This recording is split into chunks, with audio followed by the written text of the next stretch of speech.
Shalom lechulam v'chag sameach. It is a great time of the year because we have just brought in a new year, Wednesday, March 5th at evening, which was Rosh Chodesh. On the Enoch calendar, this begins the first month, which you may know to be called as Nisan. What makes Nisan so special is that it brings in our spring feasts, beginning with Pesach. Pesach this year, 2025, begins Wednesday at evening, March 19th. Remember, Pesach is just a meal. It's important to have the lamb, the matzah, which is the unleavened bread, the bitter herbs, and wine on your Seder plate. This evening also brings in the 7-day feast of unleavened bread. Day 1 begins Wednesday at evening, March 19th, and ends Thursday at evening, March 20th, which is a holy convocation. The last day of the 7-day feast begins Tuesday, March 25th at evening, and ends Wednesday, March 26th at evening. This is also a holy convocation. It's important that before this feast comes in, we clean not just our homes, but our hearts and our minds of all the leavening. What are some of those leavening agents that we should be looking for? Well, not just in our food items, but also in our cleaning supplies and in our hygiene products. We should be looking for things like baking powder, baking soda, self-rising flour, bicarbonates, cream of tartar, vinegar, and it's not just limited to that. So make sure you do your due diligence to remove all leavening from within your house and that you can be made ready for this spring feast. Let's get some word on this feast day. Exodus chapter 12, verses 15 through 20. 7 days you shall eat unleavened bread. On the first day you shall remove leaven from your houses. For whoever eats leavened bread from the first day until the 7th day, that person shall be cut off from Israel. On the first day there shall be a holy convocation, and on the 7th day there shall be a holy convocation for you. No matter of what shall be done on them, but that which everyone must eat, that only may be prepared by you. So you shall observe this feast of unleavened bread. For on this same day I would have brought your armies out of the land of Egypt. Therefore, you shall observe this day throughout your generations as an everlasting ordinance. In the first month, on the 14th day of the month at evening, you shall eat unleavened bread until the 21st day of the month at evening. For 7 days no leaven shall be found in your houses, since whoever eats what is leavened, that same person shall be cut off from the congregation of Israel, whether he is a stranger or a native of the land.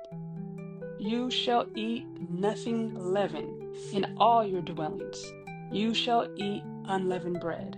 Now keep in mind that the first day and the 7th day are holy convocations. Therefore, we are to do no work on these days. What we can do is cook and ignite a flame. Now, just in case you needed another witness, though we have many throughout Exodus, Leviticus, Numbers, Deuteronomy, let's just go to the New Testament. 1 Corinthians chapter 5, verses 6 through 8. Your glorying is not good. Do you not know that a little leaven leavens the whole lump? Therefore, purge out the old leaven, that you may be a new lump, since you truly are unleavened. For indeed, Messiah, our Passover, was sacrificed for us. Therefore, let us keep the feast, not with old leaven, nor with the leaven of malice and wickedness, but with the unleavened bread of sincerity and truth. These verses are to remind us that cleaning out our houses of all the leavening is not just a physical thing, but it's also a spiritual thing, that we need to remove the leavening from within our hearts and our minds of all wickedness, bitterness, anger, things like that. Purge them out. Be ready for this season. This now leads us to the counting of the Omer. There are 2 ways to do this count, but before we get into that, let's read Leviticus 23, verses 15, 16, and 21.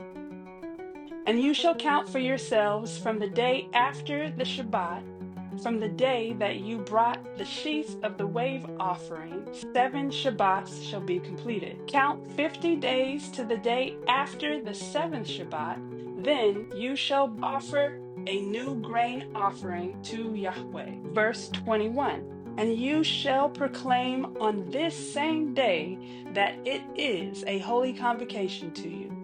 You shall do no customary work on it. It shall be a statute forever in all your dwellings throughout your generations.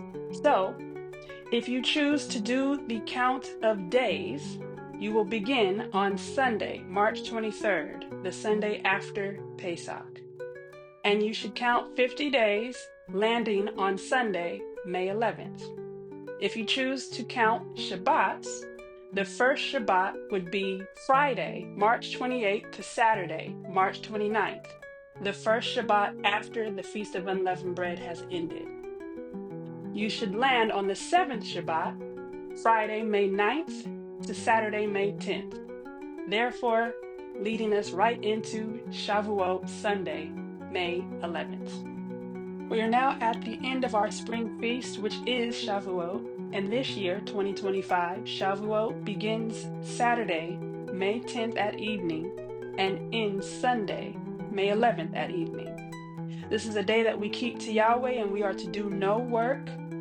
However, we are allowed to cook and ignite a flame. Numbers 28, verse 26. Also on the day of the first fruits, when you bring a new grain offering to Yahweh at your feast of weeks, you shall have a holy convocation. You shall do no customary work.